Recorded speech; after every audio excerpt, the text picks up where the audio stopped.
Dear colleagues, my name is Cedidi. I'm the Congress President of the State-of-the-Art Plastic Surgery meeting in Bremen, Germany. I hope you are fine and doing well with the current worldwide improving situation.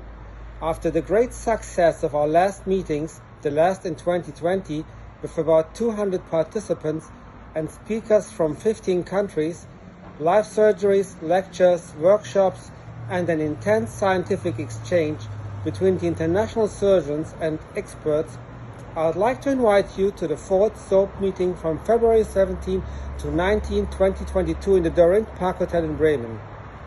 SOAP is now one of the top international live surgery congresses in Europe and worldwide. We would appreciate very much having you here in Bremen with our excellent, highly experienced and valuable international faculty. In our meeting, we'll report on the latest developments, leading techniques, and current treatment methods in the field of plastic aesthetic surgery.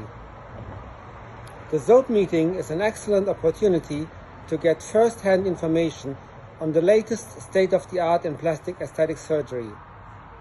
I look forward very much your visit to the beautiful Hanseatic city in Bremen. Stay safe and take care.